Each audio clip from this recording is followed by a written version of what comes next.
I've been a Teamster 30 years, and they've been good years. But I'm glad that when my chance came to help, I was there to do whatever I could. How you doing? Do us a favor, we're out here to this hand-leaping rider. Rider's been unfair to our workers, and we've got a car haul contract coming up. Labor movement's really important. People do got to stick together. How many people here think that working people in Ohio and in Mexico will be better off if we lower our wages toward the Mexican level of $4 a day? No! You've got to get active and be political if you're going to stop some of the very things that we held this rally about today. With the world the way it is today, that we need a strong union. That's the only way to get large corporations to listen to us, to take us seriously.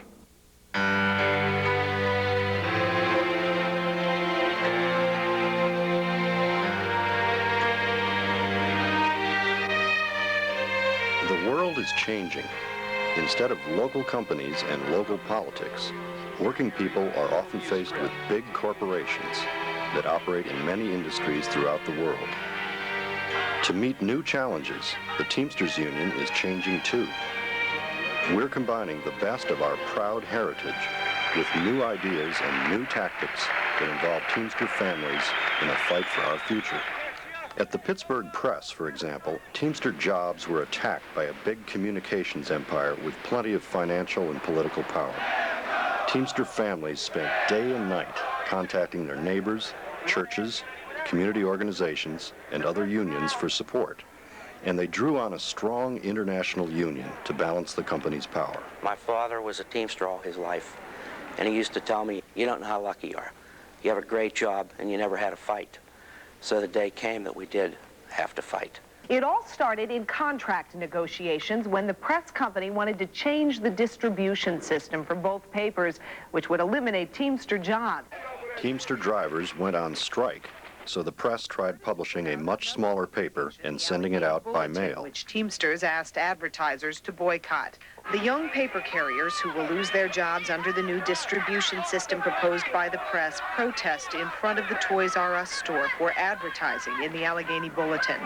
I was trying to get customers and people to stop reading the scab papers and have the advertisers stop advertising. She was a newspaper. The workers and the youth carriers published and distributed their own paper to help keep the community informed. The press company tried to resume publication of their regular paper and deliver with scab drivers. But workers and their families had spent months collecting tens of thousands of pledges from subscribers that they would not pay for a scab paper. What are you going to do with this paper? I'm going to burn it. What is it about you that won't let you pay for a non-union paper?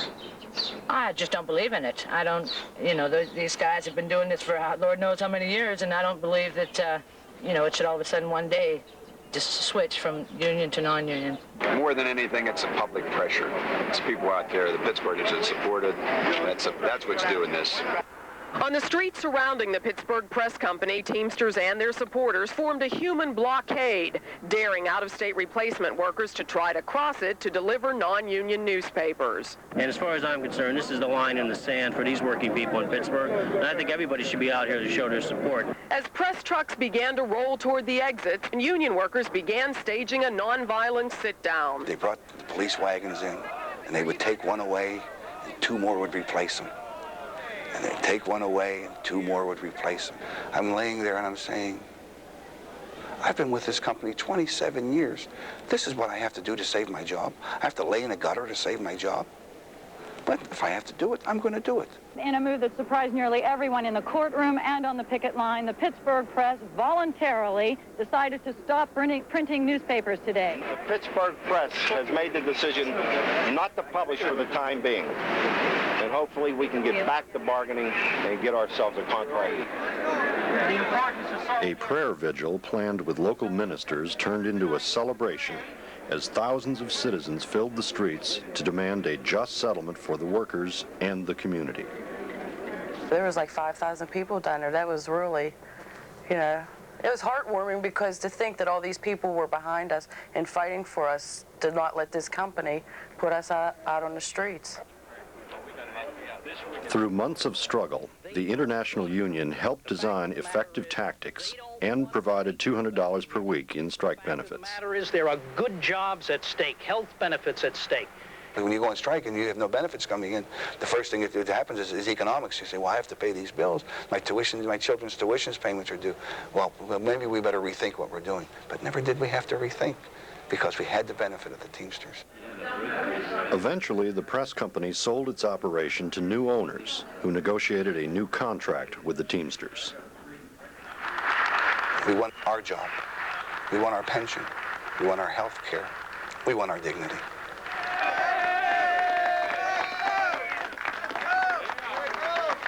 You have the power of the Teamsters, and you have the standing behind you. But there wasn't a 600-man union they were fighting. It was a whole total union movement within this country. New tactics and old-fashioned unity also paid off for Teamsters at Ryder and other companies that haul cars from factory to dealer. The car haul companies were setting up non-Teamsters subsidiaries to destroy good union jobs and drive down wages and benefits, a practice known as double-breasting. Ryder, the dominant company in the car haul business, is a big multinational corporation that figured it could withstand a labor dispute in one subsidiary. But Teamster families took their case to the customers of a more visible Ryder operation, the truck rental business. We've got a car haul contract coming up, and we'd appreciate it if you want to rent a U-Haul, go someplace else. We'd just like your support. They're all good. Teamster local unions organized thousands of members, families, and retirees to distribute leaflets at more than 500 truck rental agencies, explaining that attacks on good jobs are an attack on the whole community. There you go. Back when I got out of high school, you could find a decent job, decent paying. And when we got married and we had kids, we could get out and we could support a family. People 25, 30 years old today can't do that on one or two wages. I mean, companies are just trying to take control now. You don't have anything. Right, they want people to take concessions, and they don't care nothing about the work at all. They care about just making the dollar. I believe in the union, and I don't need to bring a Ryder truck. Come on, Dave. We appreciate it very much. Thanks a lot. Thanks, fellas. Other unions and community organizations rallied to the Teamster cause, knowing that the fight for good jobs is their fight, too.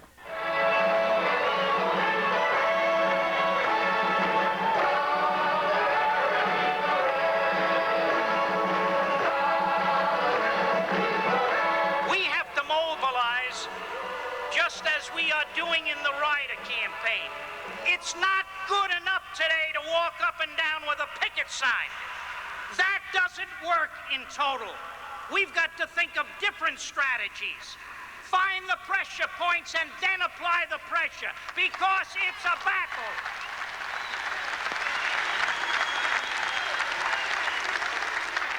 battle. New tactics worked again.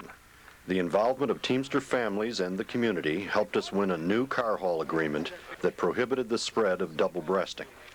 The new contract was approved by a vote of 93%. Our fight for good jobs and a better future for working people requires grassroots political action as well. On issues like fair trade, health care, deregulation, and workers' rights, Teamster families have been challenging the special interests and taking our case to the public. We've organized political action caravans and other events across the country to talk with people about the issues, register voters, sign up Teamster families to contribute to DRIVE, our political action fund, and send public officials a message. The Teamsters are out to make their voice known in a 7-state, 2,000-mile campaign blitz. Several hundred Teamsters and family members from as far away as Mansfield packed together tonight in front of the union's Chester Avenue headquarters.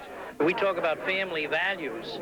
We've got to have decent pension programs. We've got to have jobs in this country. We've lost our industrial base.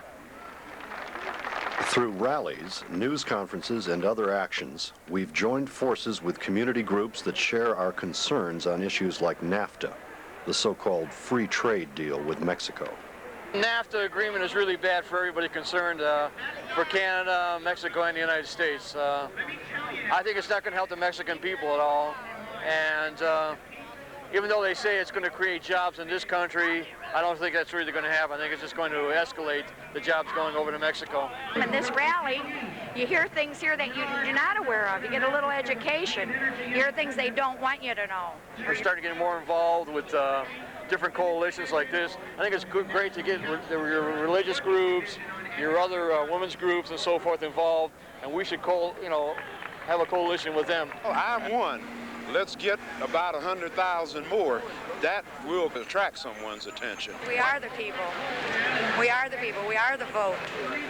To increase our clout with public officials and employers, our union is building on its best traditions with new programs that get members, retirees, and families involved. We've sold the fancy jets used by top union officials in the past and put the money into training members to help non-union workers organize, because no one can explain the benefits of being a Teamster better than members and their families. I see what these poor fellows have to do that are out there that are non-union. And I cannot stress union too highly to anybody. Rank and file members are included in a new ethical practices committee designed to help our union maintain the highest standard of honesty and democratic rule. Participation by all members is encouraged by the Teamsters' new Human Rights Commission. We're all union people. We're all working for the same goal. And it's important that we get involved. It's important when the local union calls a meeting, the stewards get together. Be there. Voice your opinion. This is your union. It does not belong to me or the local union officers or the shop steward. It's your union. I believe having the international, the local, the rank and file pulling together for the same goal is where we really want to be. Tell them to get out here. They have to participate and be a part to make a difference. They can't sit back and think things will change without to participate. I wear the button. I'm very proud to be a Teamster. They should look in the mirror. That's the Teamster. I'm the Teamster, not the team. The wagon wheel with the horse's head is not the Teamster. It's just an emblem. If you've got that, if you can get that idea that you're the Teamster, I believe the rest will just follow, that you'll get involved, because you'll find that obligation that you feel like you should go out and organize. You should go out and tell other people that, hey, they're Teamsters, and stand together.